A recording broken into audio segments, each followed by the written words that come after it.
All right, let's go. All right. Press record, Sarky? I did. All right, cool.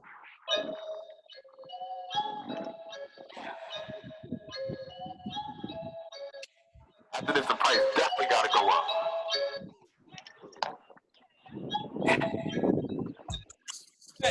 So strong that I got it for less. Niggas be talking, I came to collect. Never forgiven, I never forget. In my head, but they feeling the threat. Take the advance, but I take the percent. Locked in the lab and you see the effects. They posted my stories and get some respect. What you expect? Everything about a check. See me take on the jet. Yo, how's everyone doing? This is episode, let's say episode 63, I think.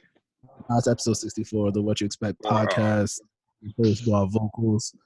We back again with another one. Shout outs to all the listeners, subscribers. Make sure you hit the subscribe button like in these girls' DMs. We got a few guests with us today. We got Armand. Shout out to Armand, class for Armand. Boom, boom, boom, boom. Hey, we got the crossroads this time. And then we got Riley Rittens. Riley, what's good? AKA, wait. AKA, we gotta give him a better intro. AKA Mr. OnlyFans. AKA,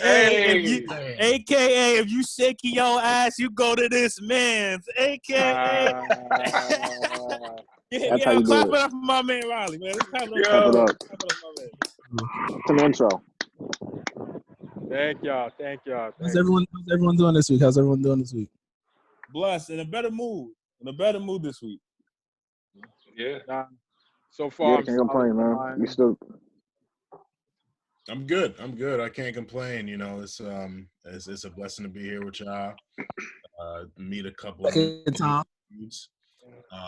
You know, being here with people said journalism is dead, but we have the person here who is reviving it with OnlyFans reviews. So me as a journalist, it is an honor and a privilege to be here. I can't wait to get into this conversation. Yeah, no, I want to dive right in. Let's get right into it. Because, hey, O'Reilly, I want to let you know, and the guys, basically everybody in here is in the chat, and I know I told a bunch of people this. Many people attest, I thought that was an amazing idea. I said somebody had, because nobody can get no free samples on OnlyFans. So somebody had to go and let niggas know where to go see the ass shoot. So where did you come up with the idea? Actually, somebody seeded the idea. This copacetic, like he seeded the idea, and at the time I just sat on it, and then one day I just decided, like, you know what, fuck it, let me just do it anyway, just to do it. And I didn't know it would take off the way that it took off. Like, I had re-downloaded the TikTok. I re-downloaded the TikTok. And once I figured out the green screen, that's why I was like, you know what? I'm going to just do it. If something happens from it, then cool. If not, then we're back. I'm right back to square one, and shit took off. Word, that shit was very informative, bro. It was like Yelp reviews. I was really fucking with it. That was very helpful. Very helpful. John forgot it. Sorry, bad English. Forgot to add that he literally was saying for 2 weeks, somebody should do this shit. Like, he was literally like, yo, somebody needs to do these OnlyFans reviews. But this is something I literally had a conversation with John yesterday about. Niggas can have an idea, but we need the person who's actually going to do the shit. Ideas are just ideas. Nigga Riley acted on the idea, and it hit. It's going viral. Shout out to him. And the shit is, I didn't know that 2 other people were doing it, but they were doing it in, like, a different variation of it. Like, for example, one did it on Twitter, like, with more like deeper thought into it, and another guy was doing it on YouTube, but with like a high quality camera and shit. And so I didn't know these 2 niggas did it until, like, Skip brought it to my attention. Like, I was letting niggas know, like, I wasn't stepping on toe, like, it wasn't intentional. Unlike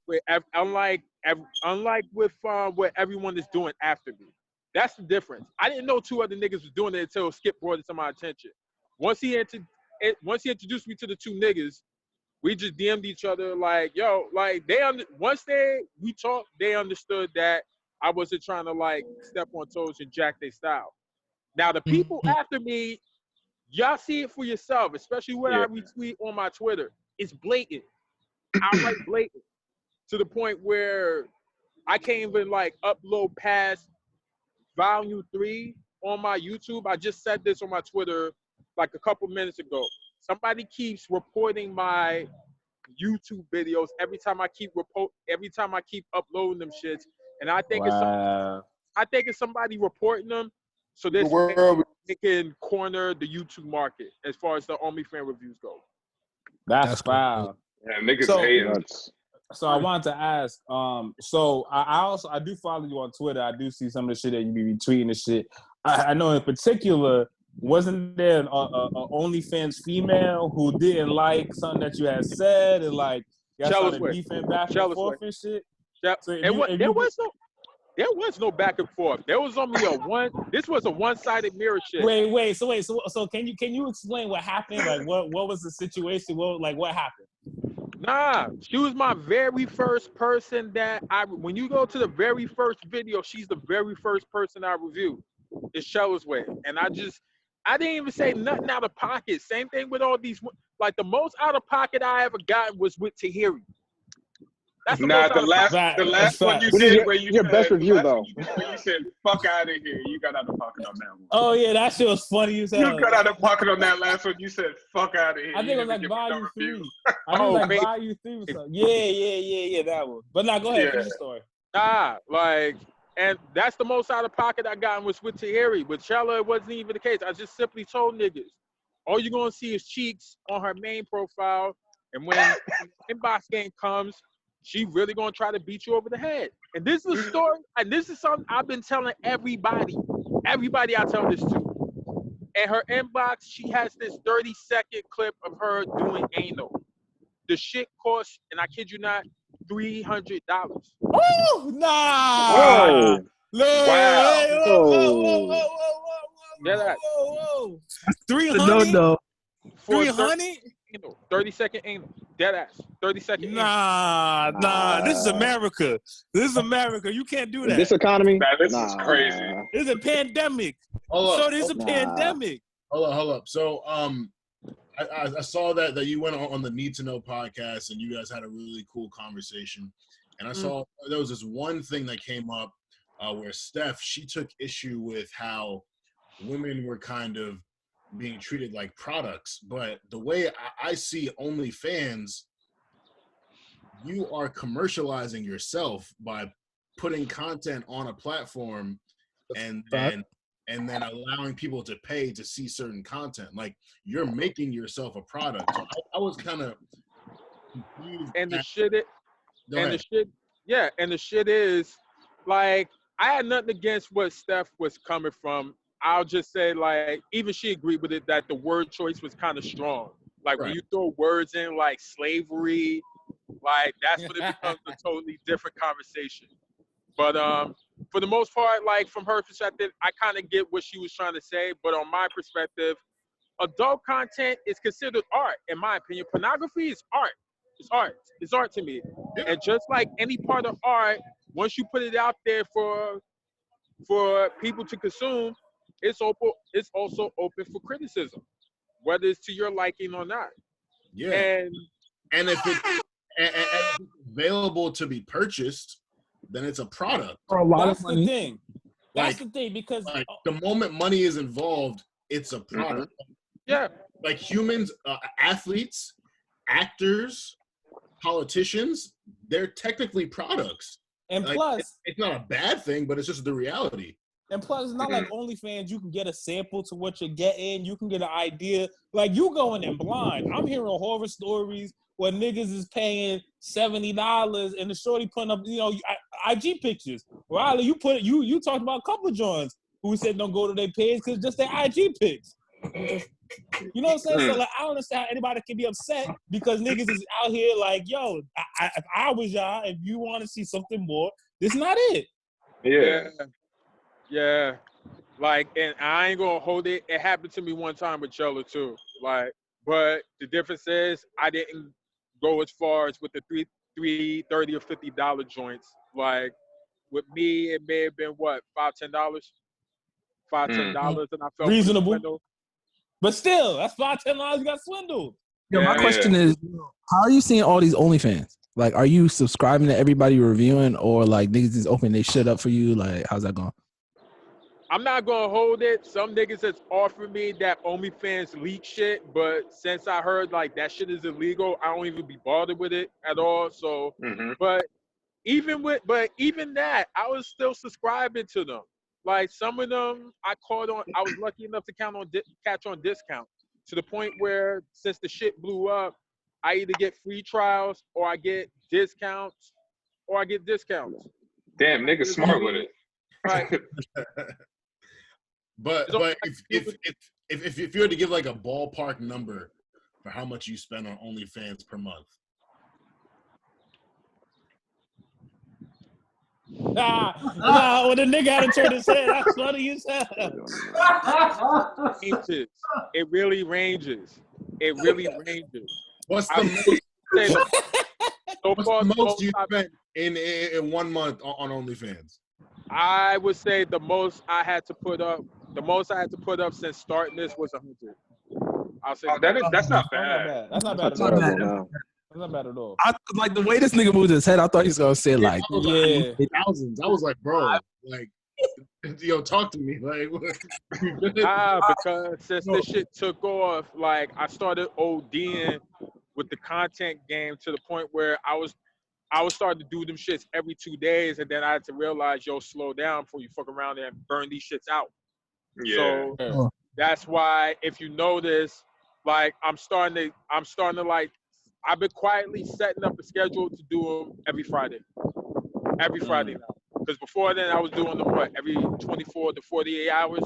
So now I'm setting a set schedule to where I do them every Friday now. But within this week alone, and I kid you not, I noticed that a lot of people been taking the ball and going with it. Like, I didn't really think that would happen to me until niggas started pointing it out to me. First with this South African cat that, really just ripped my shit verbatim, all the way down to the language and shit. Damn, that's crazy. And then recently, some homegirl got her own YouTube channel doing the same shit. Only she screenshotting the content from the OnlyFans and post some shit on her YouTube channel. Yeah, I saw that one. That's why. Yeah, I saw that on Twitter. I did see that on Twitter. I saw that was going around a little bit. But so two things before we kind of let you go. First off, so I know we talked about some of the wild shit, but like, what are some, if you can say, ever since this shit blew up and went viral, what are some of the positives that you've gotten out of it? Yeah, I want to ask you that because I definitely saw you make music. I was going to that next. But yeah, go ahead. Yeah, that's one of the many things, because a lot of people came for the OnlyFans review, but not for nothing. Some, if not most of them, are staying for the different shit that I'm like slowly introducing them to. Namely the music, like you brought up. Like, niggas out of nowhere just came up to me like, yo, I just heard this project. Like, oh shit, thank you. I mean, it's the music, the fact that my shit made it to World Star. Word. Mill sharing it, it's Biscuit sharing it, Academic sharing it, Tiger, even Exhibit. Like, I think I saw one post where Academics or Meek Mill shared it, and I saw that people like Drake saw it. And it's like, oh shit, like that's wild. Yeah. And behind Meek Mill and the rest of them, like, they followed me as well. And with that following comes a whole bunch of people that saw it on like Meek Mill's page, going to my shit and following me. And I'm like, oh shit, like, wow. But yeah, I definitely noticed, because what's crazy is like we were following each other prior to you doing OnlyFans.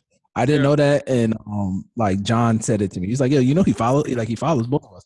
And I was like, "Oh shit!" And it's just like you literally, like, I don't even know what the word is, but you went like 10 times over what you had. Nah, I'm gonna even take it a step further. You actually know our homegirl Kiara. Oh, you know Kiara? Yeah, that's Kiara too. Yeah, so I'm gonna tell you how small the world is, fam. Kiara, we basically grew up with her back in the day. And it's wild that I seen y'all was interacting on Twitter or whatever, because obviously I follow her. And I was like, oh shit, it's a small ass world. Like, you know what I'm saying? It's just wild because Where's that, John? Where's that? Because you out here saying. I know you talking about Kiara. I think she's the guest on the Need to Know podcast, right? Yeah, I forgot. Yeah. Shit, I forgot her Twitter name. I apologize. But but it's somebody that you interact with. Yeah, I thought that was just super interesting. That's a small ass word. You know what I'm saying? Nah, the funny shit is the few of y'all that I followed just from following Julius, Funny Julius. When I follow him, I went into his following list, and whoever he was following or following him, that's who I follow. Mm-hmm. Yo, that's big. Hey, you talking marketing talk. I don't know if niggas know about the plan yet. Talk that marketing talk. Yeah. Yo, Riley, before you get out of here, though, like anything you want to promote? Yeah, plug the music.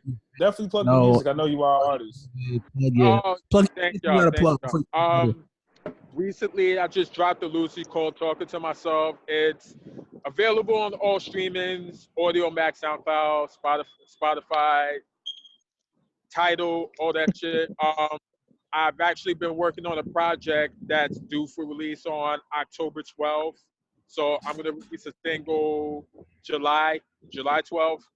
And from my back catalog, from my recent back catalog, you can go to this again, Spotify, Tidal, all that shit. But for the complete discography, go to my Bandcamp. Like all four of my projects is on there. Shout out to Bandcamp. Big shout out to Bandcamp. Yeah. And like I said, for OnlyFans, the OnlyFans reviews, I'm doing them every Friday. But if you subscribe to my email newsletter on RileyWittens.com, what I'm doing is for the people that subscribe, whoever they refer to me to check out, like that goes on my priority list. Okay, I see. Like, Shout out to the email list. Real hustler shit. Yeah, real hustler shit. Because that's what I'm trying. Because that's what I'm really trying to bank on. Like the following shit is cool, but also realize that social media folks are fickle as hell, and they will unfollow you the minute they feel like you're not entertaining them. So I'm putting pressure on that email list, so this way I got those niggas. I'll be good from there. So. Right. Oh, Riley, class for Riley. Thank you, man. Thank you, brother. Pleasure having you, bro. Can't wait for this Friday. Hey, can you give us a sneak peek who you doing this Friday? At least one name, couple names. One name, yo. Fuck. I've been following a couple porn stars, and I'm not gonna lie, I'm trying to give them a chance, but it's like I'm seeing lackluster shit. Like, shit. I'm not trying to give y'all just a bad list. That's why another reason is I try to balance shit out with the porn stars, the IG models, and the up-and-comers that you may or may not know about, which is why you see people like Pussy Quint, like Jesus Christ. One of y'all follow her. I put her out there. Like a few up-and-comers that deserve some looks, and a few up-and-comers that you should avoid. It comes down to this. I put this on two people. If the reason why niggas are getting like lazy content is because one, niggas are complacent, and two, women are lazy and arrogant. Couldn't wait for the toxicity to happen. Nah, I'm serious. Good job. When bad bitches know they're bad bitches and feel like they could get anything off with bad bitches. Yeah, that's facts. Anything because they're bad bitches. Mm-hmm. They're gonna keep being lazy and arrogant about it until one day, 1, 5, or 10 niggas at least say, "Yo, you're gonna have to do better." Becky down the block does more than you for less. Like either go hard or go home. Talk your talk, King. You are a legend in these streets. That's a good job. All right, Riley, I'll holler at you, bro. Pleasure, man. Pleasure. Thank you for having me, man. Bro. We'll talk to you. I'm happy, man. I really appreciate this. Yeah, no doubt, bro. All right. All right. You here? What's up? That nigga's a classic, yo. Man, and Blah, I'm happy you brought it up, man, because you're right, bro. Like I told a bunch of niggas, I said, yo, I have my own personal reasons why I couldn't do the shits. But I said, niggas, y'all fumbled the bag. Like, I should have did it. I did. No, to this day, I said I should have did it. But shout there's out to him. literally niggas who are Shout about to to go him. listen to this nigga's music, me included, because y'all know how much it is for. 'cause Like, I do want to check his music. A nigga like me to go check a nigga's music out. Like we were talking about it before. I haven't heard Polo G yet. I only heard this shit with Little TJ. But Sarky told me 3 times, listen to Polo G. I'm gonna go listen to Polo G when we get off this. I'm gonna go listen to Riley when we get off this too. But it's just like that's that small thing that you'll give a nigga a chance. Yo, and also, like I've actually listened to Riley. Like he's dope. I've listened to his stuff, so it's worth checking. Okay, all right. Oh shit, that's wild. He's also got some good merch. I posted on Instagram maybe a couple months ago. He's got these sweatshirts he puts out. And This nigga's a businessman. Yeah, he's got some dope merch. So check The hustler for sure. Oh yeah, let's pod. I'm here. I'm ready. Let's get it. Yo, everyone, put your drinks up. I seen some of y'all drinking. Shout out to my nigga Armand with the White Claws. So this is interesting and also like kind of funny and weird. But like a lot of us that are in the chat, we talk every day, but like we don't really get to talk. You know what I'm saying? Because it's kind of just chat conversation. So it's fun to have Armand on here today. We could actually really talk to this. So I was like, because we do 2. Like what we've been doing is we've been doing 2 guests at a time. It's been ladies, so I was like, I need Armand to pull up. Jose, you switch the pace up. Jose's season gonna come next, but we just gonna have fun with what we doing with this podcast shit. I hope everyone's staying safe during quarantine. Yes, sir. Y'all niggas outside? No y'all niggas outside yet? Yeah. Y'all niggas outside yet? Yo, I went to Domino Park in BK. Actually, is Domino Park in BK? Is it in BK or Queens? I never know that part where it's BK, like real. BK. It's in BK. So I was in Domino Park with shout out to Randy, Norm, Bruce was out there. We just did. Joel pulled up eventually, but this man niggas outside of NYC. Niggas don't care. It's out. Just be outside. Hope for the like literally. I don't know. Niggas have their masks on. Niggas are kind of social distancing, but niggas are outside. Okay, because I feel like we had this conversation a couple of times in the past couple of weeks about like how we feel comfortable going outside. And I kind of feel like if we would have had this question like 2 weeks ago, everybody would be like, nah, hell nah. But I feel like everybody's kind of like, you know what? Fuck it. If niggas got Rona, niggas got Rona. Niggas been in the strip club in Atlanta and niggas haven't died yet. So niggas are like, if they're in Atlanta in the strip club, like, what's up? We outside.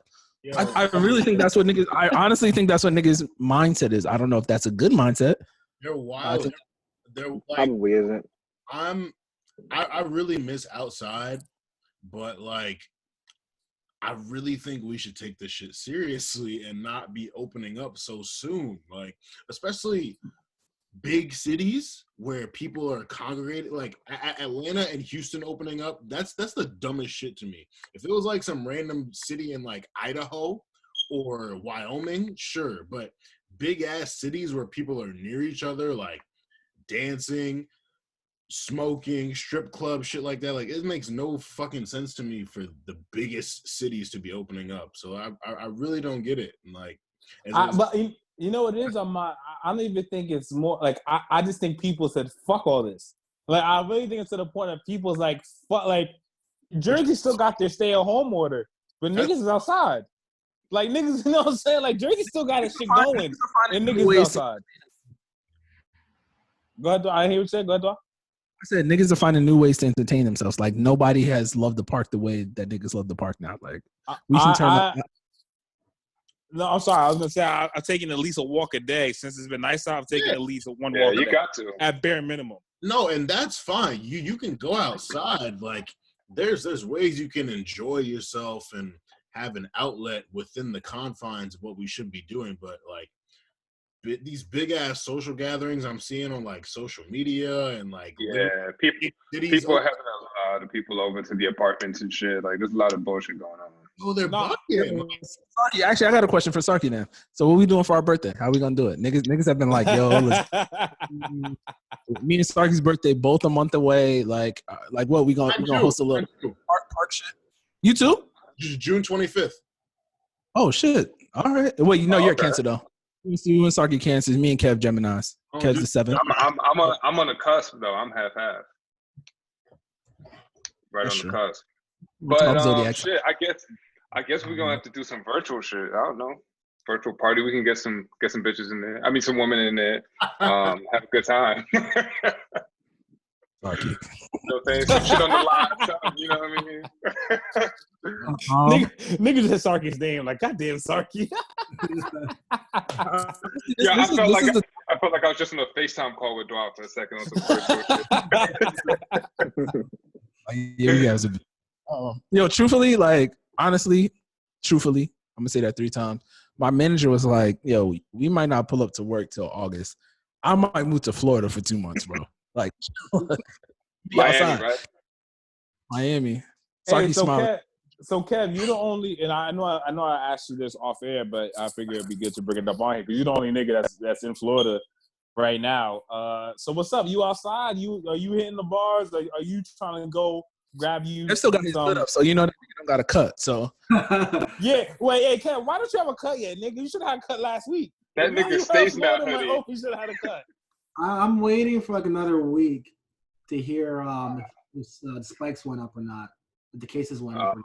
No. Okay, but here's my thing, right? My answer to you is going up or down is irrelevant because coronavirus is still out there and there's no cure.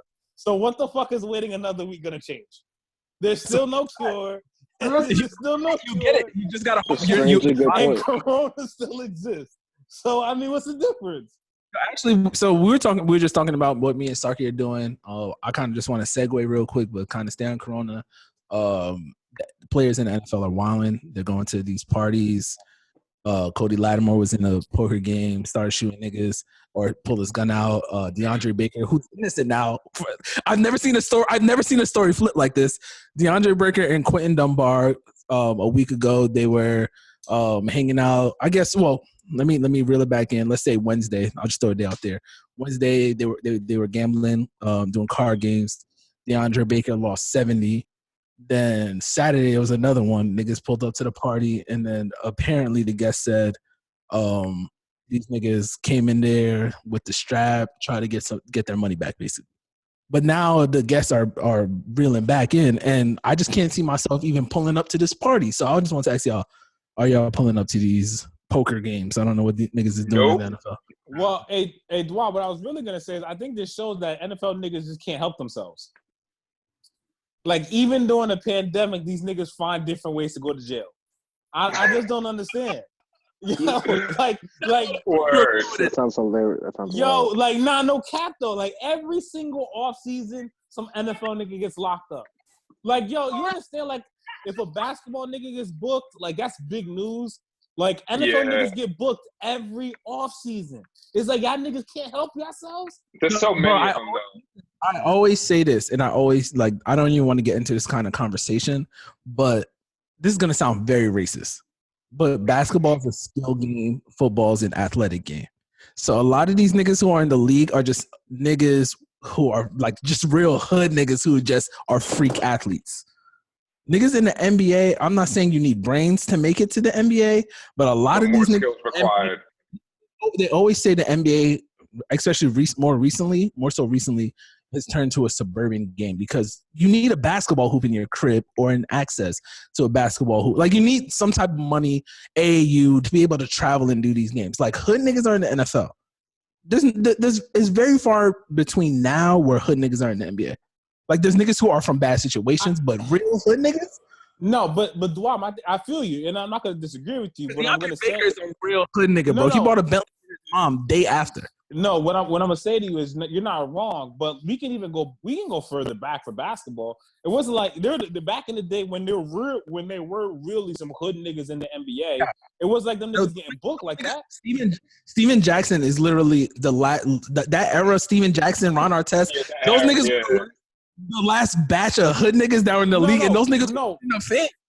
But it's fine. Actually, that was actually today. So we're recording on Tuesday. It's actually like the anniversary of that happening, which is crazy that I'm saying that. Oh, that's crazy. Yeah.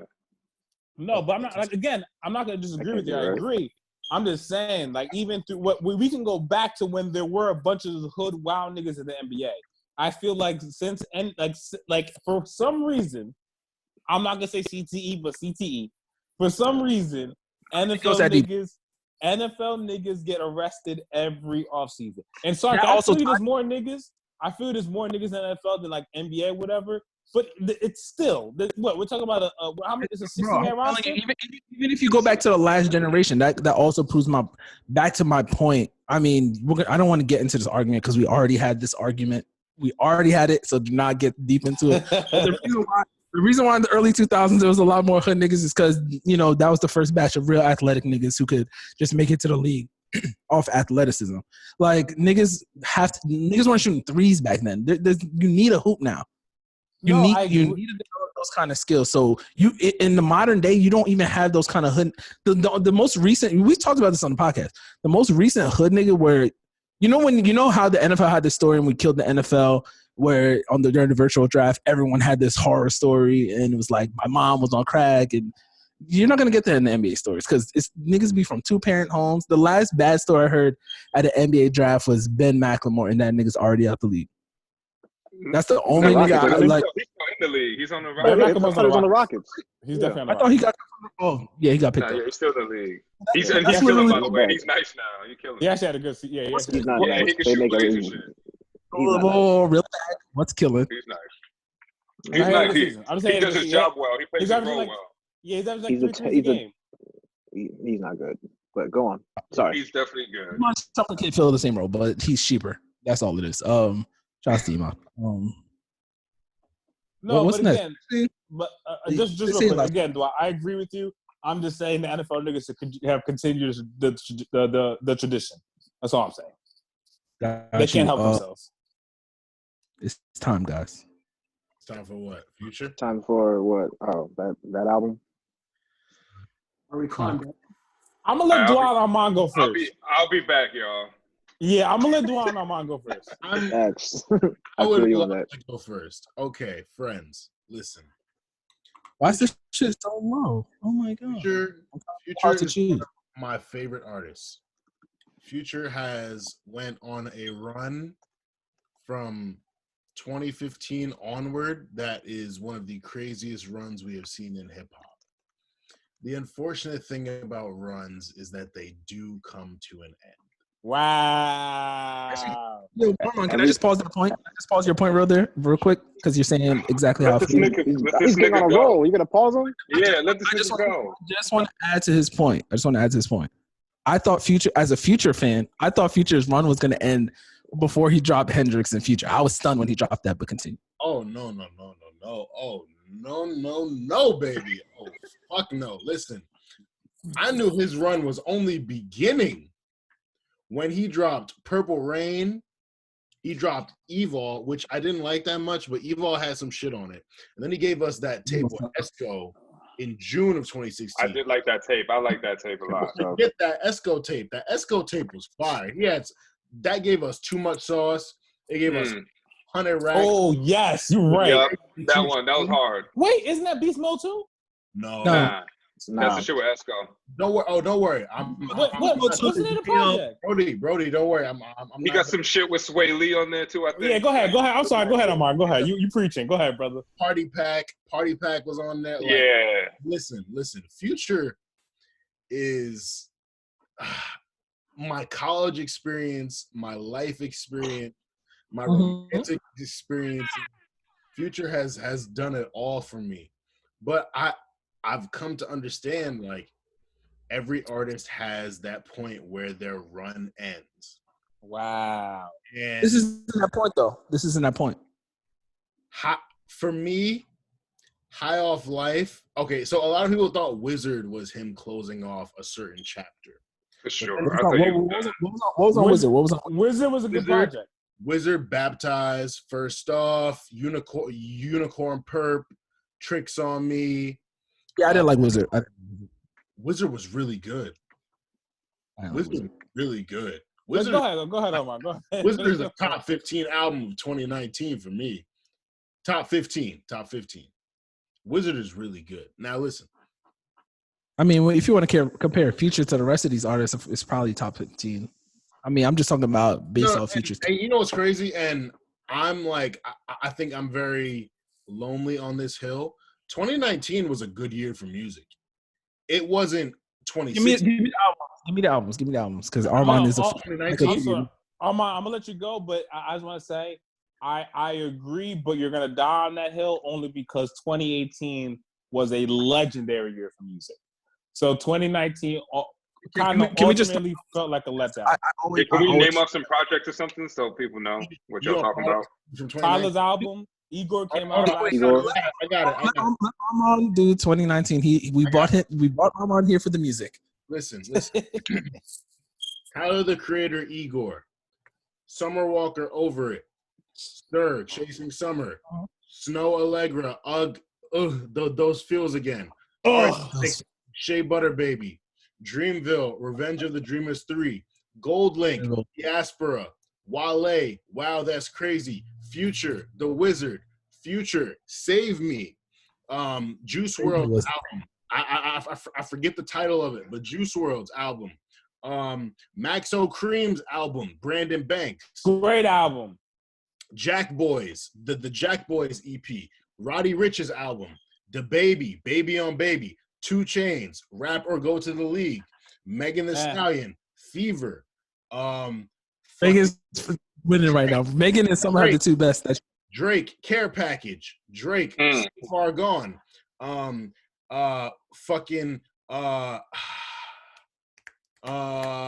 Leighton Green something, I forget the name of it, but that shit.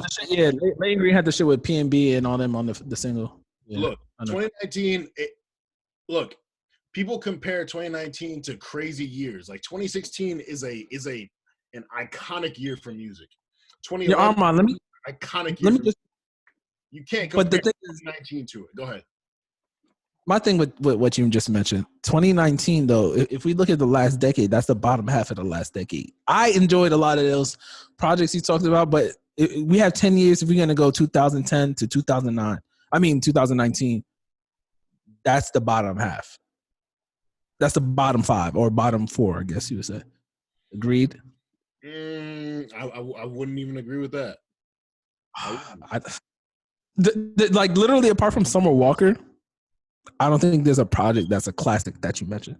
No, I mean, I said from the beginning, I thought 2019, although like there were some gems, I'm not gonna disagree that there were gems. Look at me crazy. What was a classic other than like in their genre? I'm not talking about all around classic. We talked about what's classics here. We don't got to get back into that. But what was a classic project from 2019 other than Summer Walker? Because I think Summer Walker is an R&B classic. The fact I agree. Snow Walker after you don't have to say you agree. Summer Walker's a classic. No, but Snow's album. But Snow's album. Snow's is not a classic. No, it's not a classic. It's not a classic, John. All those feels on a classic R&B album. What makes that a classic? It's not a classic. Yo, you know what? Y'all the same niggas who told me. No, John. I'm not listening to this shit. Y'all niggas told me Chris Brown ain't have a classic. We didn't say that. Wasn't me. That was not me. John, name 10 songs off that Snow album because I think there was 15. Come on, nobody knows names of fucking songs. I know I can go through it no skits. Backtracking now. I know I can go through it no skits. No, Armand, start over because we can't. We're on Zoom. So Armand, if you can name 10, give me 10 because I can give you the whole Summer Walker album. Okay, all right, hold on, and like this proves nothing, but at all. But continue. I want to see if you can do it. Whoa, Love Like That, Fool for You. I Want You Around, You, Charlesville Part 2. Charlesville Part 2.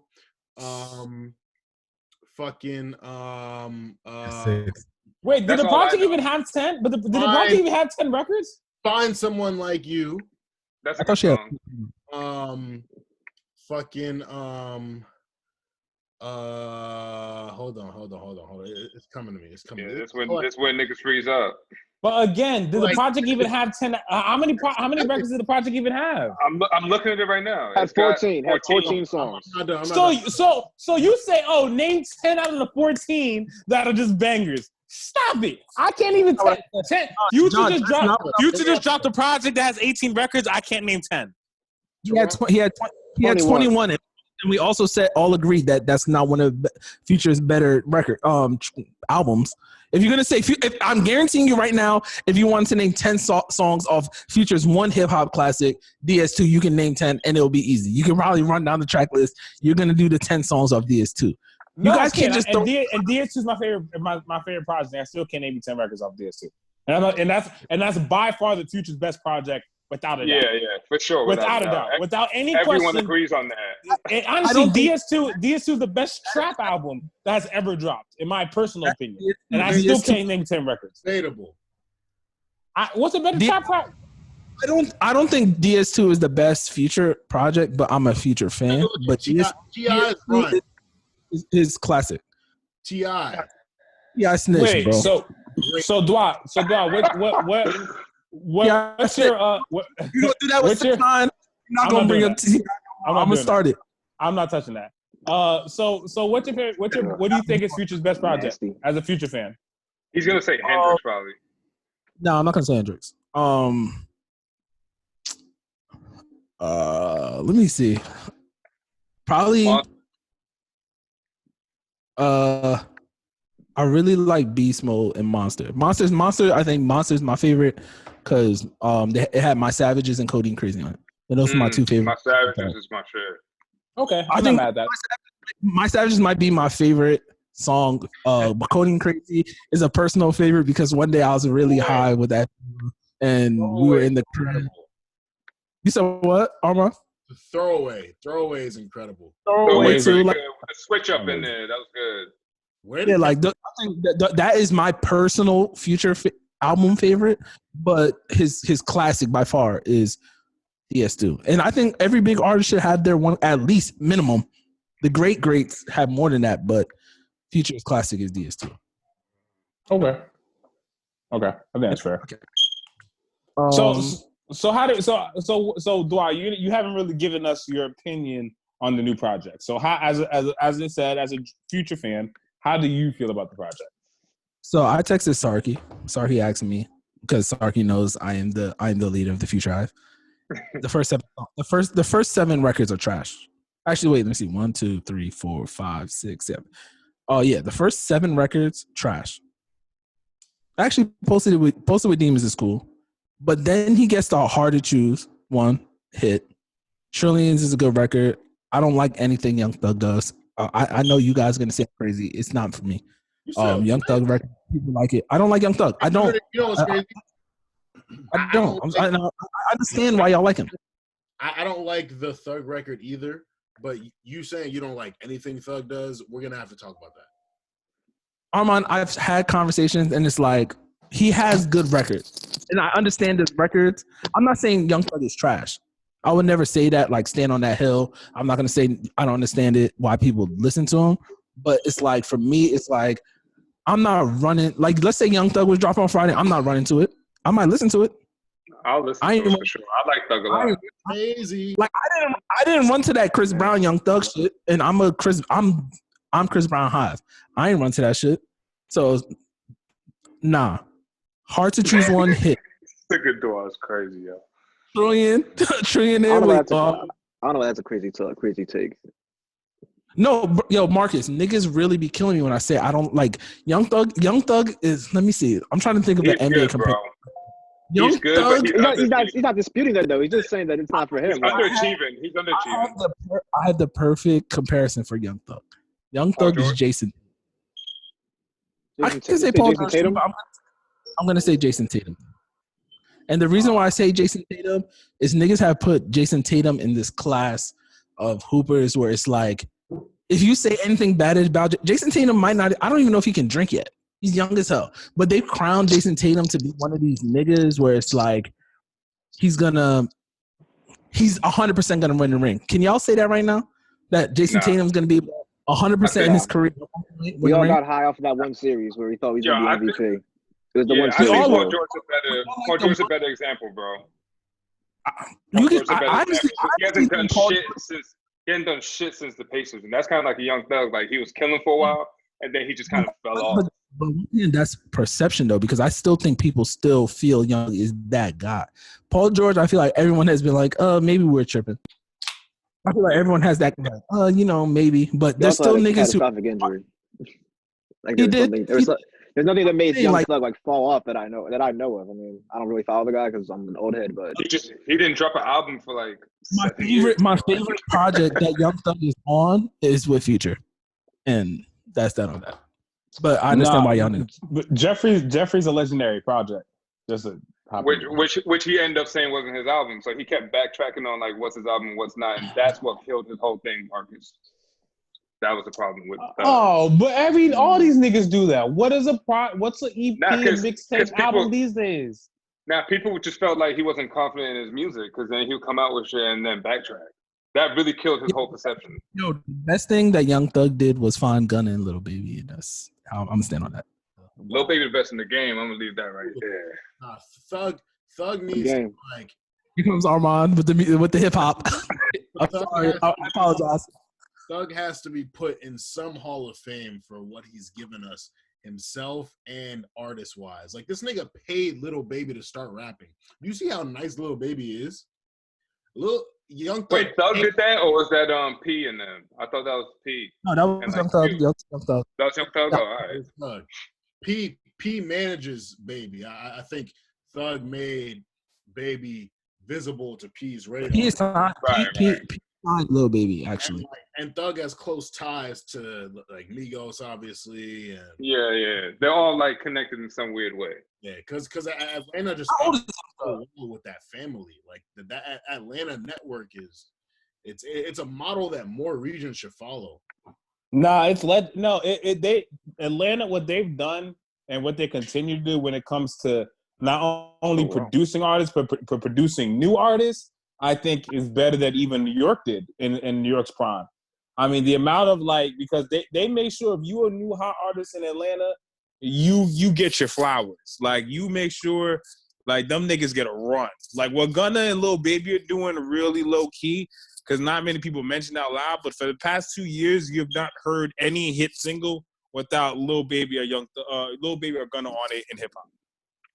That's true. There's no album, and I'm talking about to the albums that dropped this last Friday. There's almost no album that's getting dropped that's in hip hop that doesn't have a Lil Baby or Gunna feature. Drake's, but that's it. But we talk about that's gold. But outside of Drake, outside of that, yeah. Huh? Say it again. I think Kendrick's Kendrick, no. Absolutely. Yeah, no. What's the name said? That's what. Literally, there was an article that dropped today that someone said Kendrick is coming soon. Yeah, that's why I asked a question. If you guys actually think, because I don't think he's dropping. He had a promo video come out like a month ago, didn't he? Or a couple months ago. And like Georgia Smith, I think, or one of those light skinned singers. I don't know. Yeah.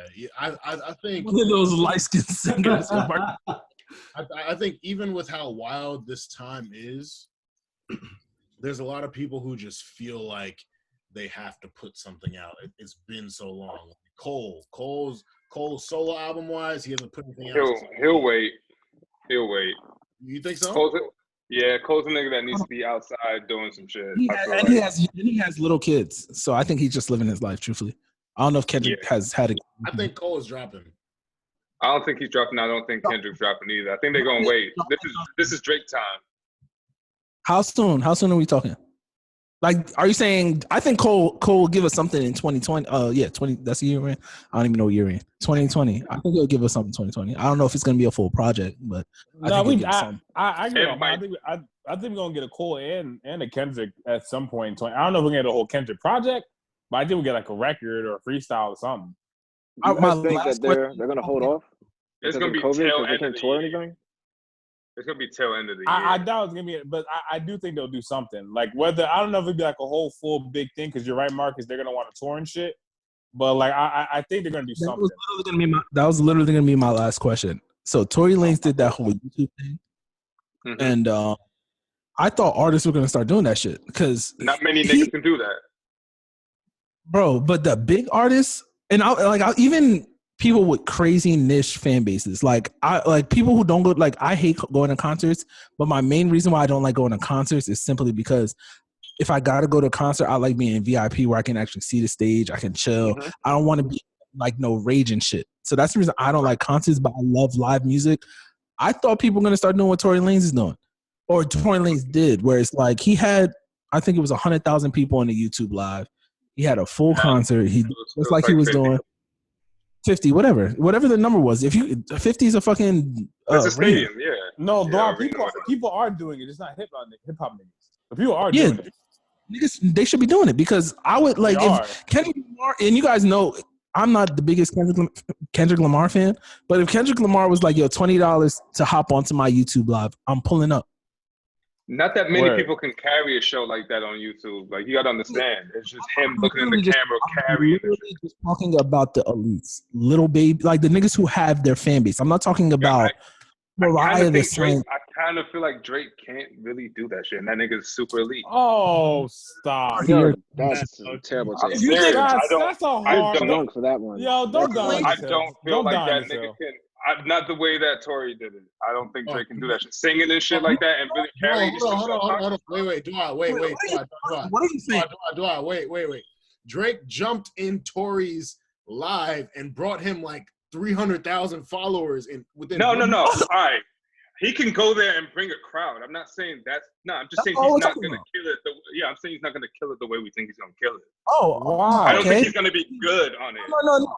All he's saying is all Farky is saying he doesn't think Drake can kill a concert. That's a whole different conversation. We're not talking about a YouTube concert. That's the wildest thing I've ever. No, but that's a bigger issue than saying he can't bring fans in. But Drake.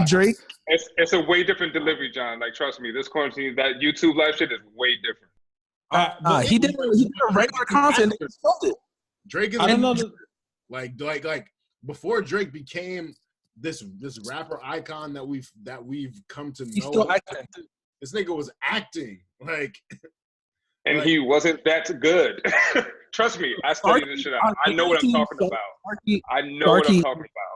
Starkey and Drake have women in common. That's it. Like, that's all. That has to be it. That has to be the only explanation. And Dwell will tell you I'm one of the biggest Drake fans. So for me to say the shit, I would not say that because I've heard you say more bad things about Drake, and it's always like, bro, Drake is LeBron. I'm tired of it. I'm tired of niggas trying to say. I'm tired of niggas trying to everything Drake does it has to be downplayed. Just show him love and that's it. The fact that you can never say that Tory Lanez can do Tory Lanez is trying to be Drake. At the end of the day, he is trying to be Drake. What are we saying? He's trying to be Drake, but he's literally Drake's for that lane. I think he's more talented for that lane than he did. He isn't. In what lane? And like before Drake created the lane. The singing shit and what he was doing. Tory was smoking that shit, yo. No, I don't think Drake is doing the same. Yo, you know what? I'm the biggest. I really believe this. This is hate. This is literally hate. I don't know what to say. Armand. I'm sorry. Tory Lanez is Drake's son. I'm sorry for I can't believe what I'm hearing, man. It's like I'm in a reality distortion field. Like, what is happening? Damn, y'all are caught up. This is in that delusion. This is the reason why Drake only has 3 Grammys, and I'm sick of it. I hate.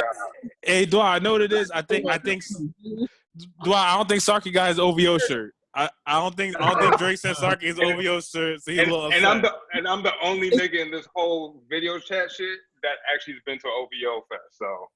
Hey. I've been to 3 Drake concerts. I'm saying I went all the way to Canada. What you mean? You ain't go for Drake, you went for the hoes. You ain't go for the Drake, you went for the hoes. All the hoes at OVO Fest. Stop lying, Sarky. Niggas want to carry men into OVO Fest. Like, you ain't even met that fuck out of here, Sarky. Damn, niggas ain't gonna let me get that off. Like, I'm tired of the Drake hate from you. But since we're talking about hating, let's just jump right into this. We got Armand here. Me and Armand already talked about it. It's time. It's what you expect for Stay Busy. We saw Gilly the Kid and Joe Budden. They had yes, it's Fuck Stay Busy podcast. We saying it right now. Yeah. Wait. What Gilly said? Hey, go talk to some college kids. We on the streets over here. What you expect? We talk for the toxics. You ain't talking to the educated. You know what Meek Mill said? Yo, Stay Busy got the backpack. We got the streets, and that's a fact. All right. But yeah, all seriousness though, like, how do y'all feel about that? I don't know if you guys were tuned in. I thought, I honestly, it was weird for me because Joe Budden's podcast is the only reason I knew Gilly the Kid had a podcast. And I actually had met Gilly the Kid on many occasions because I went to college in Philly and I've lived in Philly. shout outs to Phil Myers. You guys all know Phil Myers. He actually is the photographer for that podcast. So I know I'm in tune with Gilly the Kid and them, but when I heard it, those niggas was hating. Well, Gilly did, for the record, he did come out, I believe, a couple of hours later and did apologize. Although he kept throwing shots at Rory, which kind of, I feel like he did just because he was white, but whatever. Let's hold on to that point because that's going to tie into something with the group chat, and I'm going to bring it up, and that's going to be what this episode is going to be about for the remainder. But continue. But yes, I do want to say he did apologize, but I mean, whatever the issue was, I think, look, I understand it, especially, I mean, we had Riley on, he was talking about himself with his OnlyFans shit. You know, once you start something, other people are going to do it. Now, I'm not to say that Joe Budden is copying Gilly, but I'm sure in Gilly's mind, he felt like, you know, even, I want to say, just like Joe, how Joe felt about YouTube and how niggas were using social media to advance their careers. Joe always said he was one of the first niggas to do that. Nobody gave him his flowers. And I think Gilly's I think watching that video, he kind of represented that same position where, like, you know, he started doing podcasts super early. And, I mean, outside of niggas who listen to podcasts, nobody really cared. And now that podcast is becoming a thing, and, you know, Joe's show is doing very well. And I know there was some backstory and back beef to it, but, you know, I think it's just one of those things when you feel like you started something and niggas kind of get more clout from it than you kind of feel away. Why niggas killing me? But continue. What happened? Niggas is out here circling my name in the group chat, and I just saw it. But continue. It happens every day where niggas is circling my name or some shit I did. I see it from women too. I don't need it in the group chat. I already know what's going on with this Gilly. What you say? I said, are y'all ready to get into the real conversation? Because all the semantics doesn't really matter. Yeah. All right, let's go. Let's get into it. So I'm gonna give you guys two stories here. It's gonna be tied in with this Gilly situation. So first story, Gilly the Kid has this beef with Joe Budden and them. He's cool with Joe Budden now and Maul, but he's picking out Rory, and we all know why he's picking out Rory. It's because he's white, simply. Mm-hmm. And what you expect. We had we do album reviews on my website, and shouts to Brandon. Brandon did a little review. Boy Mayo. Shouts to Mayo, and I told the nigga not to do this. I literally was like, yo, do not. I told him before we even heard the project. I told the nigga, do not stand on this hill because he's done this already. When he said something about Party Next Door's album, I was like, my nigga, you just don't understand it. And the reason why you didn't understand, I asked him, I was like, yo, do you listen to Caribbean music? Do you listen to dance hall, soca, any of that? He said no. And I was like, if you don't listen to that, you can't do a proper critique on what Party Next Door is doing because he's making Caribbean R&B music. That's basically Party Next Door's lane. So the black community is always going to be super tied in with Party Next Door. Future makes a certain type of rap music. And I was like, Brandon, I don't even know if it's trash, it's trash. And you know me, I don't think this is the best Future project, but it's like we get a lot of clicks. We get a lot, like we built it this big enough where we get a lot of clicks. Niggas is gonna see you saying Future shit is trash. What niggas saw him say Future shit is trash. So my question to you guys, do you guys think, how do you guys feel about white voices in hip hop? So, you know what? Wait, before you go, I'm going to big rant. Just give me 2 seconds. Yeah. Because all right. As a nigga who is an artist, who has gone to shows after shows, independent, big, let me tell you one thing, okay? The biggest, deepest, hardcore hip-hop niggas listen to the whitest rappers, okay? If you listen to any boom bap hip-hop right now, any shit that reminds you of the 90s, all of them niggas are white Italian niggas from Staten Island. Okay? All of them. Every single fucking one of them. Your favorite producer is Alchemist. He's white as fuck. All the beats that you grew up with are white as fuck. So to me, it's like, because niggas want to pick and choose. Stop picking and choosing. If you really feel away, then don't let none of them niggas in. That's how you really, if you want to die in that hill, cool. I'm cool with that. Don't let no niggas in that. Don't let none of them in. But you're not going to pick and choose just because you feel like picking and choosing. Brandon, and the only reason I'm defending Brandon, because I didn't like the Future Project either. I ain't want to say it out loud, but I ain't like the Future Project. I thought it was a couple good records. I told you The Run was all the records I heard already, plus 2 more. So I wasn't a big fan of the Future Project. But for niggas to just automatically discredit Brandon because he's white is so, in this aspect, I'm not saying every aspect, but in this aspect is absolutely asinine. So can I go? Because y'all niggas listen to all white people all day.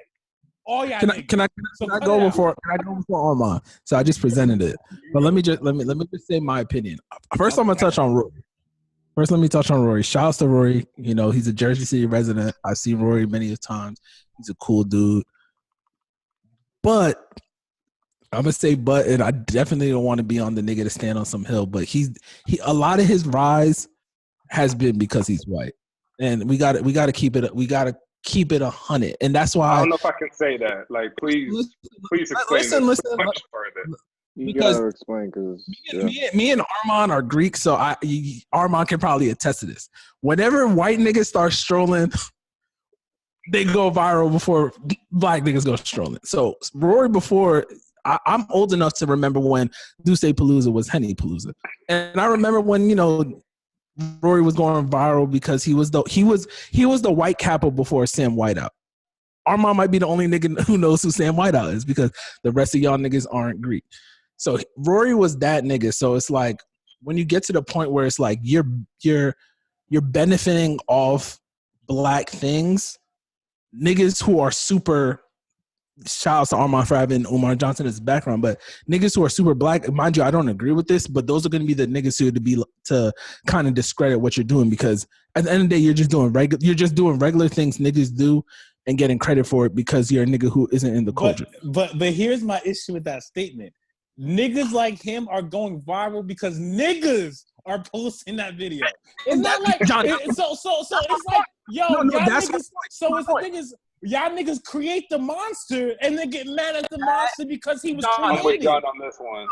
Thank you for saying that. Thank John. So I mentioned Sam Whiteout. Shout outs to Sam Whiteout. I do not want to say anything bad about him because he's Philly Greek and I see Sam Whiteout in random places all the time. I don't want to get jumped by any Kappas. But that nigga goes viral and then I think it was like last year niggas tried to cancel him for I forgot what it was, but niggas tried to cancel him.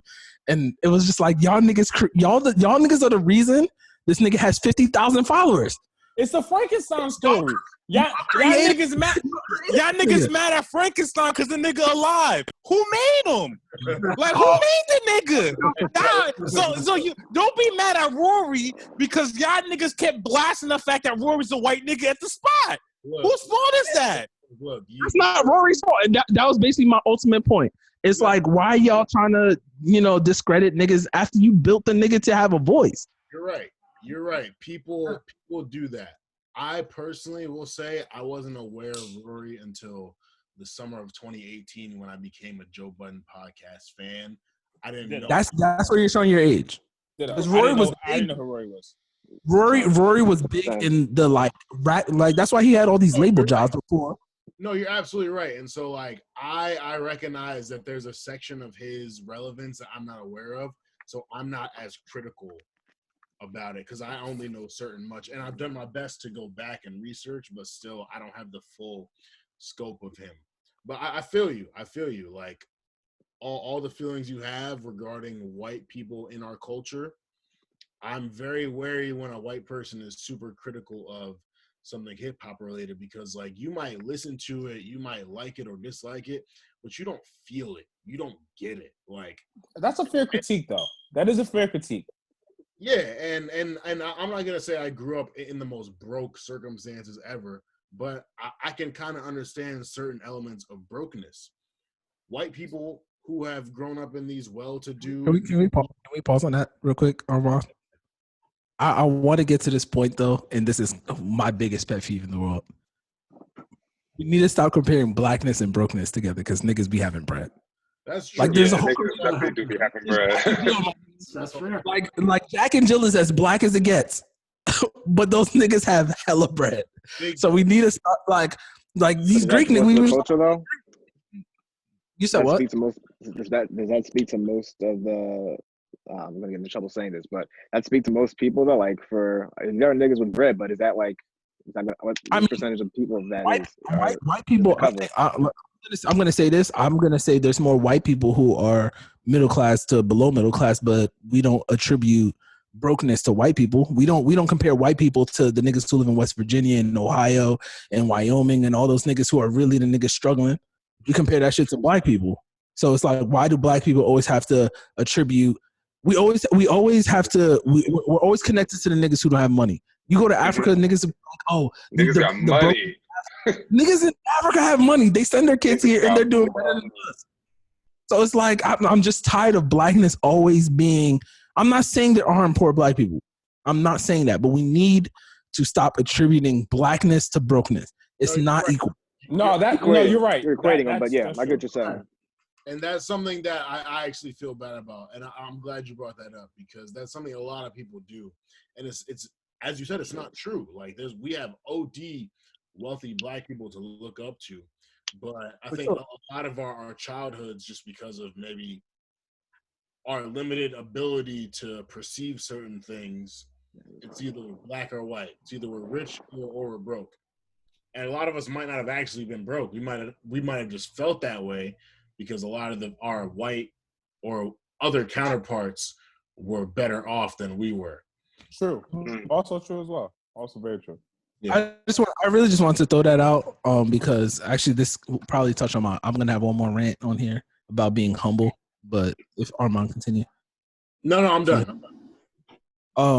That just touched on to so 6ix9ine had this whole thing. Shout outs to Rory, by the way. Rory and Brandon. Shout out to you guys. Keep doing what you're doing. Brandon, you're killing the reviews. We're first page of Google now, so Brandon, keep doing what you're doing. I had this whole big thing on being humble. I've never said this on the podcast, but I hate when niggas say I'm humble. And niggas always look at me and be like, Dwight, what do you like? You're tripping. I hate it. I always say pledging was the last time I'm ever going to be humble in my life. Like I'll never be able to niggas right now, everyone's listening to this podcast.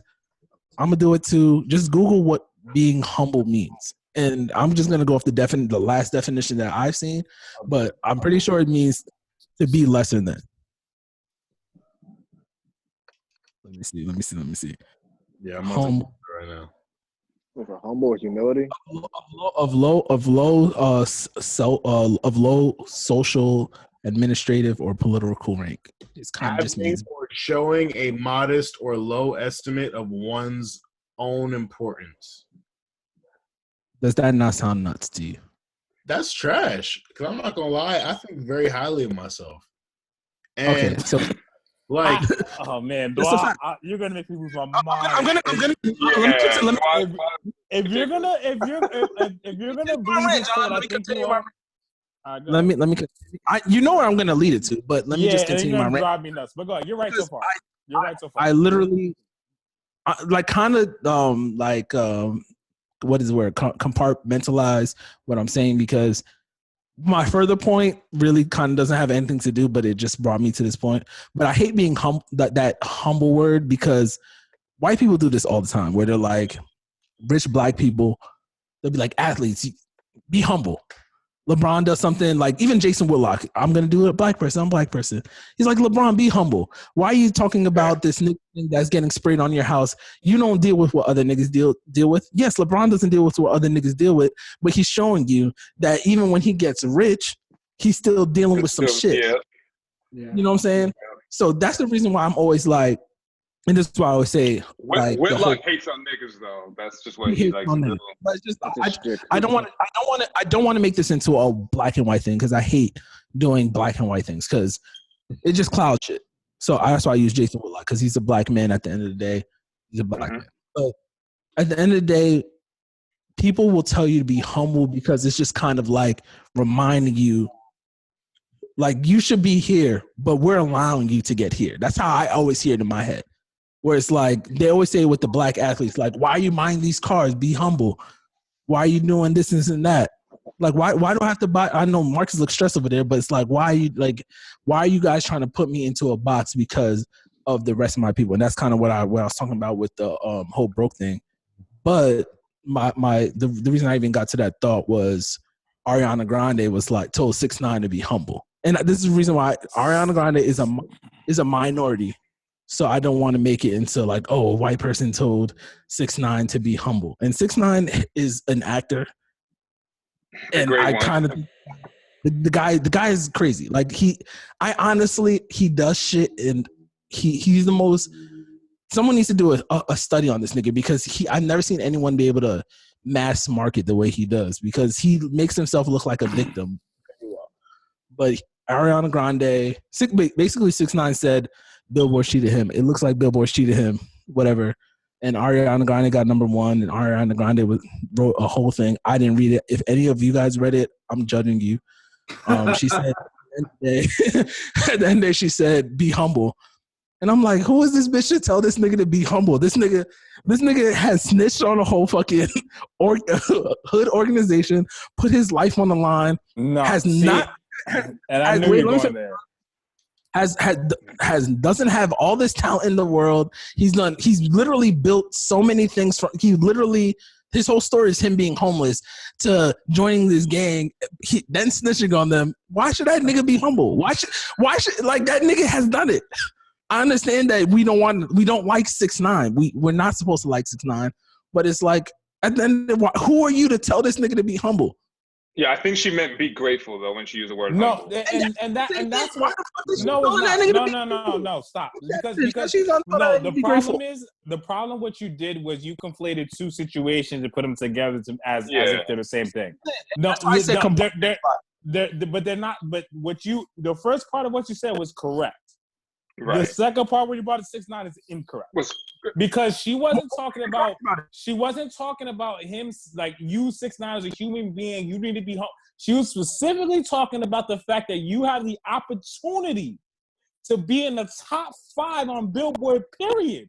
Yes, be humble. Because you know what? I don't give a fuck. No, Don, fuck that.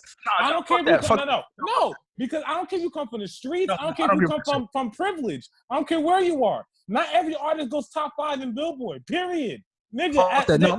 There are hundreds of thousands of artists that drop records every fucking day, and none of them. Yo, whatever. No, stop. Because he was doing that before. Because he was charting before any of the snitching shit. So he's been charted. So let's not make this doing antics. You're just siding. You're just literally. You're actually literally proving my point. Like, who the hell are you to tell me I put all this work in and I have to be like, oh, I'm humble. I'm not humble to fucking Ariana Grande. Who the fuck is Ariana Grande? I did all this work. I literally I went to jail. I literally, like, 6ix9ine is the definition of being willing to die for it. Like, literally, he is every day he wakes up, this nigga can't even go to the fucking grocery store. He's willing to die for it. Hold on, wait. So are you defending 6ix9ine? Like, I'm trying to understand. No, I'm not defending 6ix9ine. I'm literally defending the fact that nobody should ever say to another person, especially a minority person, to be humble, because basically you're saying that in my head, all I hear is what you went through to get to where you're at doesn't matter. You should just be grateful to be here. Sarky used the word grateful. That's exactly what she meant, I felt like. But you should be grateful. Why can't you be grateful for what you have? He didn't put the work in. He put the work in. No matter what. See, that's a problem. No, that's a problem. There's a bunch of niggas that put work in that don't get nowhere. I know a bunch of niggas that work every fucking day that don't go nowhere. I don't mean that. No, that's a lie, Dwight. That's a lie. That is a lie. There's no direct relationship between the because there are a bunch of niggas who work. There are a bunch of niggas who work hard that don't make it to where they want to get to. Just because you work hard doesn't mean you're gonna get to where you get to. You need only does so much. You either need something. You either need something a break. Some niggas don't put the right work in. Some niggas instead of doing fucking shit the baby doing and 6ix9ine doing, they're going back to the studio and recording more music. Y'all niggas should fucking go on Twitter and try to make a fucking but again, that is you harder, not smarter. Those niggas is working hard. Why we have to belittle those niggas? No, because again, whether someone's working hard or smart is a different conversation. The conversation is telling somebody you should be grateful that you are in a situation that barely 1% of the population are in. I don't care who you are. Like that, bro. To say that you're grateful doesn't mean you have to be less of anything. Yes, maybe the definition of humble means one thing, but many people. No, John. You're changing into that. Anything. No, you are, because you're changing it into that point where, at the end of the day, can we all agree that Ariana Grande did some shit to get number one? Yes or no? Yeah, I agree. Yes, and like every artist does. That's six.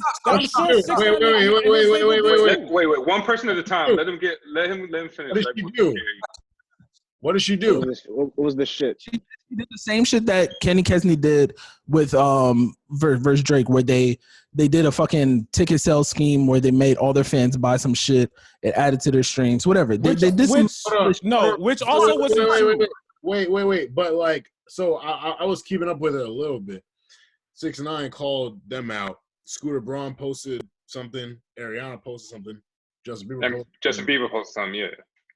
Ariana said, and again, it's her word and Justin's word and Scooter's word versus 6ix9ine's word. But 6ix9ine said that they had 6 credit cards that bought a certain number of streams. I forget, like 300,000, 350,000, something like that. I don't know. Ariana said, and Justin and Scooter co-signed that you can only buy the song 4 times per credit card. Which is true, which is a fact. That's according to Billboard's rule. Right. I just want you guys to change the argument.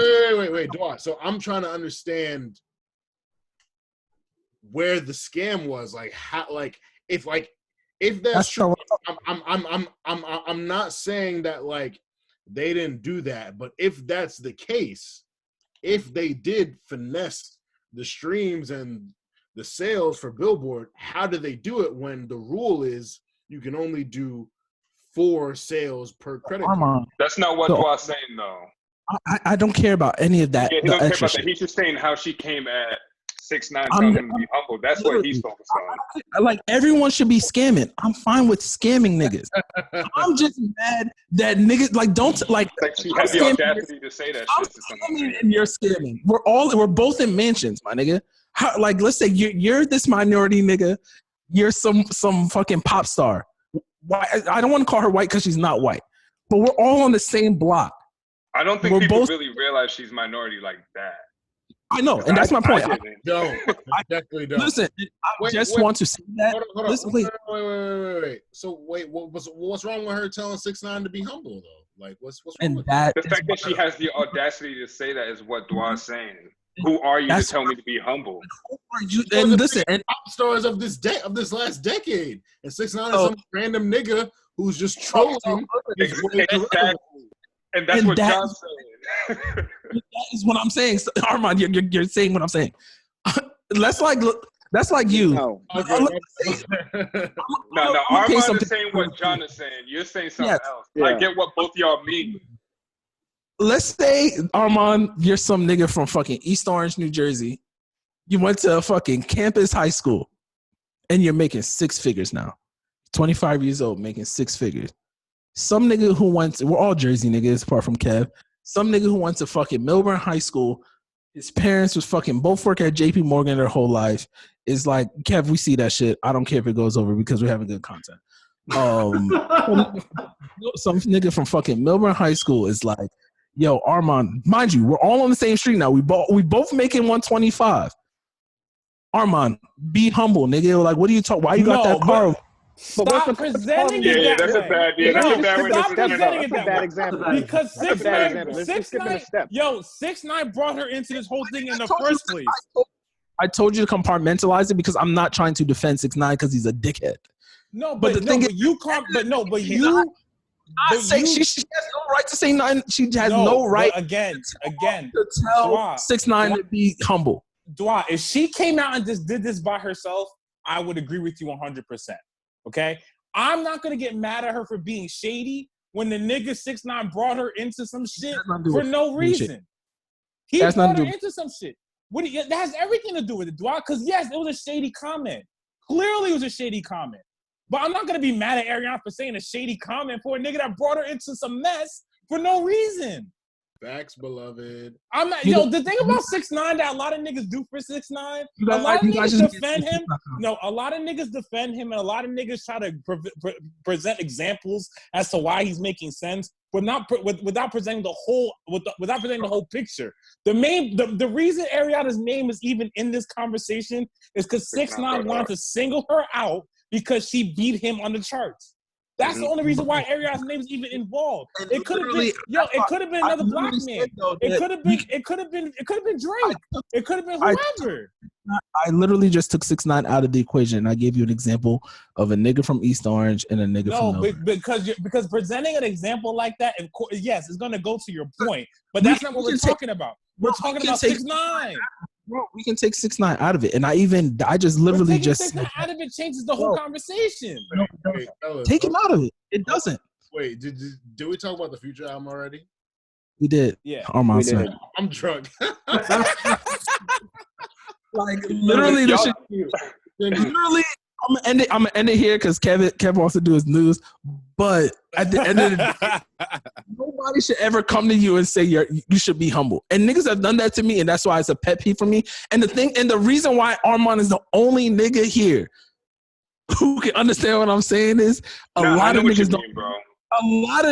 Sarky as well, but a lot of niggas don't know what it's like to actually be humble. I always say to people, be humble. Like, know what it's like to be humbled, but don't be humble, because at the end of the day, you don't want to ever think you're not that nigga. And I'm not letting Ariana Grande or no white person tell me that I'm not that fucking nigga. And I'm gonna leave it at that. You don't gotta talk about 6ix9ine. Again, on a general level. If you want it, John, if you want, no, don't do that. Don't do that. I'm not gonna let you get that off. I don't give a fuck what you said. I'm not gonna let you get that off. On a general level, yes, I agree. On a fucking general basis, where we're not talking about any scenario, I agree with you. Outside of that, if we're gonna talk about the specific scenario, you're out of your mind. But again, on a general scenario, I agree. Nobody's gonna tell me to be humble because I'm gonna do what I'm gonna do. I had a whole humble conversation before, but at the end of the day, you keep because you had this hate for 6ix9ine, just like everyone else, which is fine. That was just literally all I literally said. I had a whole part before where I literally was like, this just brought me to that idea, because at the end of the day, fuck Ariana Grande for telling any nigga to be humble. You saw what the fucking definition. Y'all both got a point. And that's all I'm saying. But you both got a point. Nah, fuck this nigga. Fuck 6ix9ine. Fucking Fabio does more numbers than John next year. I'm gonna fucking tell you. Not the black and black movie. Not happening though. Let's get to the news. It's gonna be fucking tight. I love these heated conversations. It's great. News. I don't know what the music at, but news. Why, thank you guys. First off, happy birthday to Malcolm X. Oh, happy birthday to to the great Malcolm. Happy birthday. I didn't even know it was his birthday today. Wow. Malcolm. So, all right, this one is pretty interesting. So, according to a recent survey, Jeff Bezos is on track to become the world's first trillionaire. I think that's cap, by the way. I think somebody else just died in one of his factories, but hey, good for him. I heard that's cap because technically, he's like at 140-something billion, but because of coronavirus, he's somehow monopolizing the market right now, and people think he's gonna jump like 800-900 more billion. Yeah, because who buy anything? Who buy anything? Do you know how much 900 billion is? A lot of money. Yeah, I don't see him doing that. Like, what was the time? What was the time frame? I didn't say the time frame. There was a time frame on it, and I don't think he's doing that anytime soon. I mean, not in 3 months. Look how long it took him to get to 140 billion. So doesn't he still have alimony payments too? I would say that. Nah, she got half. She got half. She already got her half? Oh, yeah. But I don't see someone making that much money. But yeah, we do know net worth isn't really like what you have in your bank, though. Right, it's not. You're correct. Yeah, it's not that. Obama Trump vows to investigate the Obama administration for spying on his campaign and for other undisclosed crimes. Per usual. No, I mean per usual. I mean we investigate Trump every week. So what's next? Yeah, next. I don't want to talk Trump. Or something. Damn, I do got the red hat on though. Fuck. It's being reported that President Trump blocked mass testing for coronavirus because he feared that it will hurt his re-election odds, and thought that Dr. Fauci was exaggerating the spike in cases. Sounds about right. Why are we attacking? Yo, but I feel like Dr. Fauci, the one nigga who really don't got shit to do with shit. Like, I feel like he was the one nigga that was dead happy he just had that job and was chilling, and now, like, niggas are trying to kill him. I heard he's just because I've heard two sides of things. It's like to be at the top of a corporate ladder, though. Yeah, true. He's at the top. Fauci's doing his job. I mean, a doctor That's is true, though. there to give you advice. It's your decision to act on that advice or not. No one gets mad at me when I'm doing some dumb shit at work to get mad at the CEO. Yeah, that's true. The CEO let it happen. That's true. There's a lot of conspiracists saying that Fauci's capping on numbers and he's in this whole scheme with the WHO and Bill Gates. So I feel like that's probably pouring into this. It's just funny. Don't to me listen that, to those niggas. It's just wild to me because in the beginning everybody was like pro Dr. Fauci, and like now that Dr. Fauci don't agree with what they feel like now he's now great. Like, come on, yo, like y'all was all giving him props 2 weeks ago. Yeah, if there's a second wave, we'll be best friends with Fauci again. Oh yeah, no, we should listen to experts. Yo, it's amazing science, man. Yo, I got some shit to announce. We got some breaking news. Wait, hold up. News. Shout out to What You Expect. Shout out to Dwa Vocals for bringing us all here together. Shout out to Marcus for being the light skin. Yeah, the light skin brain. Yeah, I'm very bright. I need to go outside. Shout out to Sarky for being the eye candy for What You Expect. Shout out to Keith for being behind this. A little pause. I just want to say, I will be interviewing Pusha T.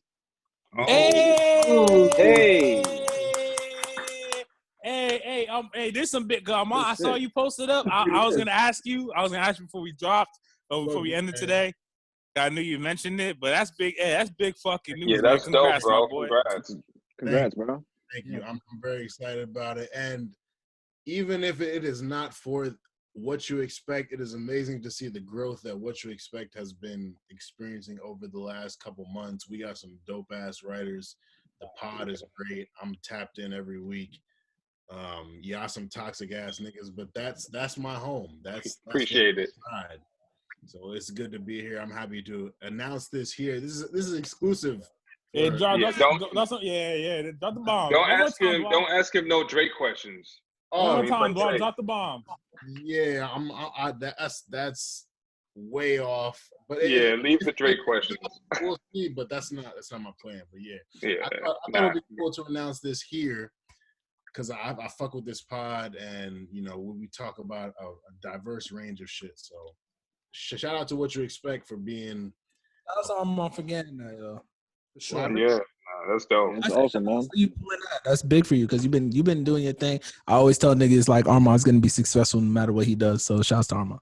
Hey, bro, we all are. We're all doing our thing. This is a wild collection of talented ass niggas, rappers, writers.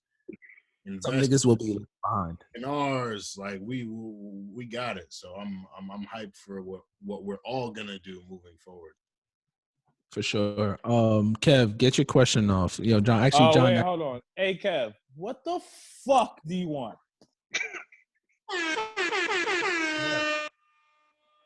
And just like that, Kev is gone. Kev, damn, it was too much today, Kev. My fault. Yo, this nigga John. Kev's question was, do men need outlets like OnlyFans to be monogamous? Wait, whoa. What's the question? What? Dude, do we need porn to be monogamous? Is that the question? Yeah. To be monogamous. In a nutshell? We have porn, so we've been had porn. Yeah, so I don't think porn's that's here, good, and yeah, niggas are still cheating. So Niggas are still gonna cheat. Hey, gentlemen, I know we gentlemen, I know we had the OnlyFans nigga on here, but let's not forget porn is still free. Pornhub is still very, very free. And niggas want to feel. Need the feels. Yeah, I ain't just trying to look at shit. You Gotta see feel some shit. So actually, I have a question. This isn't a Kev question, but I watched Nobody's Fool or something like that, some Tyler Perry movie while I was working, and I want to know, Kev, we already asked a question, so it's a dumb for you. Yeah, Kev. I'm back. So actually, I told now that Kev's back. Me and Kev both watched Nobody's Fool, and I just want to know: do you guys think women are more toxic than men? And also, have you ever been in a situation where you were a woman's fallback and you knew it? Like, you knew that you were the nigga. Like, and so basically in the movie, Ghost shout out to Ghost because he's always gonna be Ghost no matter what he's Right, the fact acting. you still calling them ghosts is funny. Here's the thing. Yeah, Why? but he was. Here's Wait, the what thing. happened? Right. But before you even finish, I'm gonna say this: women are bigger fans of Future than we are. Women love Future. Like, oh, so you're saying that women are more toxic than men? Oh, 100%, bro. Like, if you look at the conversations that happen on the timeline every time Future announces a drop or drops a single or anything, like, it's a lot of women who are so angry. And Tristan Thompson too. Tristan Thompson, right? But I truthfully believe a lot of women listen to Future, they enjoy him, they appreciate his music, but they understand what he's doing, and they're like, I can't support it. He's trash. Blah, blah, blah. But you be turning up to March Madness. You love Tricks on Me. You love Baptize. You love Too Comfortable. You love all that shit. So stop. Like, just accept and admit that you love Future, and you might not like his behaviors. And yes, maybe he should change. But they don't like it when it's dealing with them. Yeah, girls be on this big ass smear campaign with Future, and it's like, yo, I know you love Future because I've linked you and you've been playing Future. So don't do that. Don't do that. That's But just to add for the rest of you guys, have you guys ever been in that situation where you guys were the women's fallback? Yeah, absolutely. I mean, here we're like with it. Yeah, no, I was 100% cool with it. So I honestly feel like if you're a guy and you're not trying to be in any type of relationship, or you're not trying to do anything serious, and you're just looking for somebody to kind of chill with, those are women you should go for. I think. Oh, okay. Let me preface what I'm saying. This is actually the wrong podcast for this because the thing is who. Ghost was all in love with this piece, like in love, like. Oh, you loved her, but you knew you were the. Well, first of all, you should. Why'd you fall in love with her? He finally got through the door because she wasn't trying to fuck with him because he'd been in jail before because she's a super corporate piece, but she eventually cracked and let him in the door, and then the nigga who was the main nigga came back into the world in her world, and she instant dubbed. So I wanted to know, like, have you ever been in that kind of situation? And how, or if you have it, would you be like, this is the girl you really fuck with? Like, you think you could marry her? Would you ever be like, yo, she eventually chose me though? Because it couldn't be me. Like, it could, like, the fact that I know that even if you eventually chose me, is the fact that I know you took that chance with that other nigga and you decided that nigga wasn't for you. Mm-hmm. It's just like I feel like I couldn't do it. I gotta be the number one and only option at all times. Facts. There's no way you're gonna make me feel like I was the second nigga. Yeah, second nigga. So you rather. So it's not just enough to get the girl. Like at the end of the day, you're getting the girl that you wanted. Nah, I gotta get the girl with like. Yo, Marcus, you guys want the girl plus stuff. How you get the girl is the ego. No, Marcus, but because I'm gonna tell you this, right? You can't, like, niggas can get women. For sure. You feel me? Like, niggas can get, like, I know the nastiest, the slimiest niggas that get women. Okay, so it's not a matter of just getting the woman. It's a matter of the woman has made me feel like I'm the one, like I'm Jesus to her, right? So if not like I seen the doc. He Jordan right. Like I want to feel like I'm the one for you, because if I feel like I'm another nigga to you, then I'm gonna treat you like another chick. Straight up. So like you gotta make sure I feel. If you want to be felt special, you gotta make sure that I feel special. So there's no way I'm gonna take a chick that has already let me know I'm the second nigga. No way. So you're only treating a woman well based on how she treats you. Absolutely. Am I a fool? What is this? This is fucking. That's. What am I a retard? Some women would say that's childish behavior. That's the problem with women. And that's the problem with women. Because women think that's okay. That's what I'm saying on the other side to a joint that I'm just trying to spin. Like, fuck out of here. Like, if you're going to treat me like a trick or a nigga who is just another nigga, then why the fuck do you expect me to treat you like that? Like, I'm fine with that. I am fine with it. And Dwight saying it right. Dwight said the key point. I'm cool with it. Yeah. It's not to have an issue. There's no issue. Don't think I'm about to be this nigga to be all in love with you, have you meeting the family and shit, having me my niggas. If I'm that nigga that you calling to, catch a flight with, have fun with, like, I can be that nigga for sure. Cool. But don't think I'm about to be the nigga to also be in love with you too. Like, choose that nigga. You made your decision. You made your decision by letting me know. Yeah, like you made your decision by letting me know that I'm the other nigga. That's perfectly cool with me. But just don't be upset that I treat you like the other bitch. That's all I'm saying. Don't be upset because you get treated like the other bitch. I want to add this because me and Saki were talking about this. Fellas, we need to come together with this. We need to come together. Y'all niggas gotta stop cutting checks when you're not fucking with joints. Facts. Because listen, you guys are fucking up the market because fucking now up the game. Y'all fucking up the game. He knows niggas is cutting checks, so it's like, damn. Now I gotta cut a check, and we're not even building on nothing because she knows she can get the fucking Gucci box. Sharky's gonna laugh, but she can get the Gucci box. For you know what I'm saying, like you're fucking up off the friendship, off the potential. Yeah, like we don't need no market. You gotta come together on this. Yeah, niggas gotta stop. Like, I get it if you got it. Even if you got it. Honestly, even if you got it, cut it out. Cut it out. Even if you got it, cut it out. But don't cut a check on a piece that's not your piece.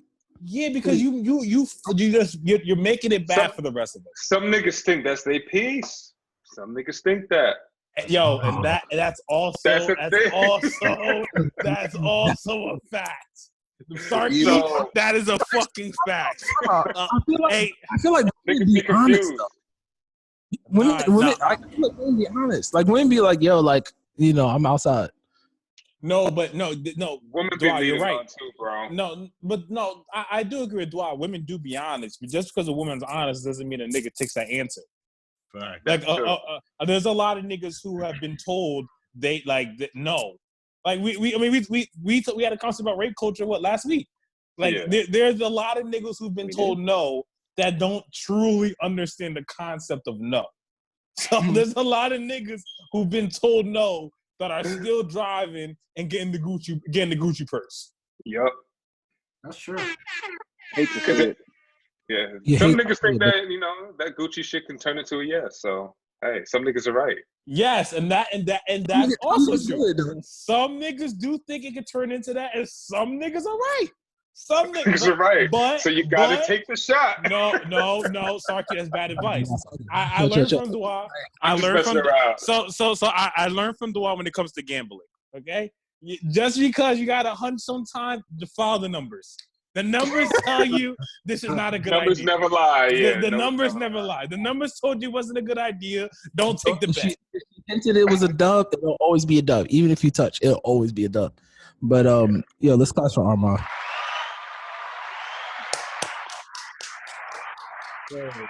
What you So expect? shout out to the Big Podcast. Okay. Shout out to literally everybody who's been fucking with the brand. Armand will be back. He'll be our consistent guest whenever. So Armand will be back. I guess we're out of here. Unless y'all got something. No, that's all I got. Oh wait, Pat the Cap. No, we don't do Pat the Cap. We do. Nah, we out. Fuck off.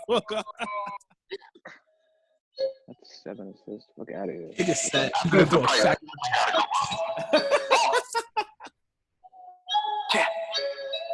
What you expect? Told you I wanted, I got it. We talking, I came to collect. Never forgiven, I never forget. Oh shit.